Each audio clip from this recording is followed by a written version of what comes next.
Hello बच्चों, मैं हूँ आपकी हिंदी टीचर और मेरे क्लास में आप सभी का हार्दिक स्वागत है। बच्चों, हम लोग वाक्य के भेद पढ़ रहे हैं। रचना के आधार पर वाक्य के भेद को मैंने पढ़ा दिया है और इससे संबंधित वीडियो मेरे चैनल पर अपलोड हो चुका है। लिंक डिस्क्रिप्शन बॉक्स में मैंने दे दिया है। जिन बच्चों ने इस वीडियो को नहीं देखा है वे डिस्क्रिप्शन बॉक्स में जाकर लिंक को क्लिक करके पूरे वीडियो को देख सकते हैं। आज मैं आप लोगों के समक्ष अर्थ के आधार पर वाक्य के कितने भेद हैं इसे लेकर उपस्थित हूँ। तो चलिए आज का यह विषय आरंभ करती हूँ। देखिए, अर्थ के आधार पर वाक्य के 8 भेद हैं। अर्थ के आधार पर वाक्य के कितने भेद हुए? 8 भेद हुए।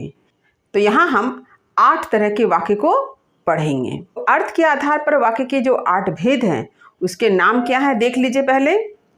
पहला है विधिवाचक, दूसरा है निषेधवाचक, तीसरा है आज्ञावाचक, चौथा है प्रश्नवाचक, पांचवा है विस्मयवाचक, इसे विस्मयादि बोधक भी कहते हैं, छठा है संदेहवाचक, सातवां है इच्छावाचक और 8 नंबर है संकेतवाचक। तो अब मैं इनकी परिभाषा और उदाहरण आप लोगों को अलग से बताती हूँ। सबसे पहले है विधिवाचक। जिस वाक्य से किसी बात के होने का ज्ञान हो उसे विधिवाचक वाक्य कहते हैं। तो इसे भी उदाहरण से समझते हैं। जैसे मैं कल कोलकाता गया था। दूसरा है सूर्य पूर्व में उदय होता है। एक साधारण वाक्य की तरह है यह, तो इसे विधिवाचक वाक्य कहते हैं। दूसरा है निषेधवाचक। जैसे आपने देखा होगा कि कहीं जाना मना है तो वहाँ पर लिखा होता है कि अंदर जाना निषेध है, यानी यहाँ नहीं का बोध हो रहा है।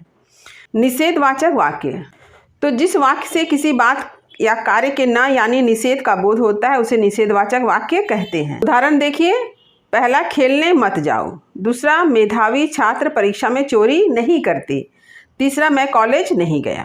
तो यहाँ पर देखिए मत है, नहीं है, फिर यहाँ नहीं है, तो इससे क्या निषेध का बोध हो रहा है। सामान्यतः न, नहीं, मत लगाकर निषेधवाचक वाक्य बनाए जाते हैं। यानी आपको निषेधवाचक वाक्य बनाना है तो उसमें आप न लगाएंगे, नहीं लगाएंगे या मत लगाएंगे। जैसे मत जाओ, नहीं जाना है, ना करें, ये क्या निषेधवाचक है। तीसरा है आज्ञावाचक वाक्य। तो आज्ञावाचक वाक्य सुन करके ही आपके दिमाग में आ गई होगी यह बात कि यहाँ पर आज्ञा संबंधी कोई बात है। देखिए, जिस वाक्यों से आज्ञा, अनुरोध या आदेश, निर्देश आदि का भाव प्रकट होता है उसे आज्ञावाचक वाक्य कहते हैं। उदाहरण देखिए, अपना अपना काम करो, सदा सच बोलो, शांत होकर बैठो, कल तक यह पाठ याद कर लो। तो यानी यहाँ पर आदेश दिया जा रहा है। जैसे कि शिक्षक आपको आदेश देते हैं हल्ला मत कीजिए, क्लास में शांत होकर बैठिए, ये सब क्या आदेश है। 4 नंबर प्रश्नवाचक वाक्य। यहाँ पर भी प्रश्नवाचक कहने से ही आपके दिमाग में तुरंत यह बात आ गई होगी कि यहाँ पर प्रश्न संबंधी वाक्य की चर्चा की जाएगी। तो जिस वाक्य से प्रश्न किए जाने का बोध हो वह प्रश्नवाचक वाक्य कहलाता है। तो उदाहरण से समझिए, अच्छे आदमी की पहचान क्या है। तो यहाँ पर क्या से क्या है, प्रश्न का बोध हुआ। दूसरा, वह कहाँ चला गया, तो कहाँ से भी प्रश्न का बोध हो रहा है। 3 नंबर, क्या तुम पढ़ रहे हो, यह भी प्रश्न का बोध होता है। चौथा, क्या वह कोलकाता जा रहा है, तो क्या वह सच में कोलकाता जा रहा है या नहीं। 5 नंबर देखिए, विस्मयवाचक वाक्य। जिस वाक्य में विस्मय, शोक, हर्ष, घृणा, दुख, तिरस्कार आदि का भाव व्यक्त किया जाए उसे विस्मयवाचक वाक्य कहेंगे। इसे विस्मयादि बोधक वाक्य भी कहते हैं। जैसे किसी बात को सुनकर, किसी घटना को देखकर क्या होता है, हमारे मन में आश्चर्य का बोध होता है, या कोई बात सुनकर घृणा का बोध होता है, या किसी बात को सुनकर खुशी की भावना छलक उठती है। तो ये क्या है, विस्मय की भावना है। तो जिस वाक्य में इस तरह की भावनाएं व्यक्त होगी वह वाक्य क्या कहलाएगा, विस्मयवाचक वाक्य या विस्मयादि बोधक वाक्य। अब उदाहरण से समझते हैं। देखिए, आहा कैसा सुंदर दृश्य है, हाय मैं मर गया। यानी पहले उदाहरण में क्या है कि कोई सुंदर सा आपके सामने अगर नज़ारा आ जाए, कोई सुंदर सा दृश्य आप देखते हैं तो आपके मन से क्या था, एक विस्मयवाचक शब्द निकलता है, आह कितना सुंदर दृश्य है। और ठीक इसी तरह से मान लीजिए आप चलते चलते गिर गए, आपको चोट लग गई, तो आप क्या करते हैं, हाय मैं मर गया।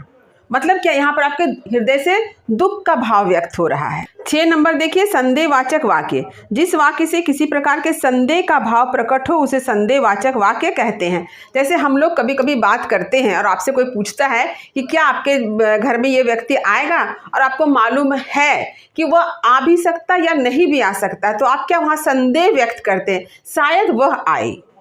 तो संदेह का बोध जहाँ पर व्यक्त होगा वो होगा संदेहवाचक वाक्य। उदाहरण देखिए, शायद वह आए, यानी उसके आने में संदेह है, वह आ भी सकता है, नहीं भी आ सकता है।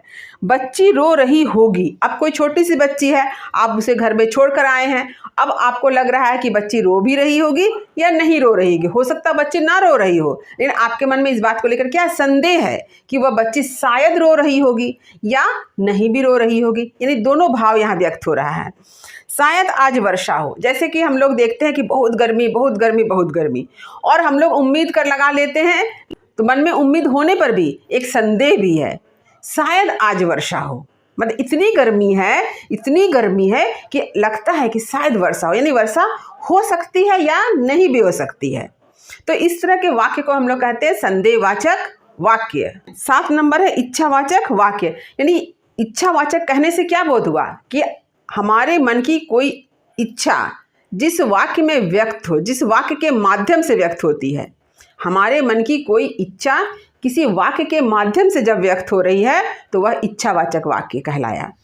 देखिए, जिस वाक्य से इच्छा, आशा, शुभकामना, श्राप आदि का भाव प्रकट होता है उसे इच्छावाचक वाक्य कहते हैं। जैसे ईश्वर आपको स्वस्थ रखे, आपकी यात्रा शुभ हो, चलो घूमने चले, यानी आपके मन से इच्छावाचक कोई भाव, जैसे कि किसी के प्रति अच्छी भावना, शुभकामना, उम्मीद, आशा, इसके साथ साथ श्राप भी कहा गया है। देखिए, जब इस तरह के भाव वाक्य के माध्यम से व्यक्त होते हैं तो इच्छावाचक वाक्य कहते हैं। तो हर व्यक्ति आपके प्रति अच्छी भावना नहीं रखता है, कोई कोई क्या करता है, किसी किसी के मन में तो आपके प्रति एक बुरी भावना भी हो सकती है।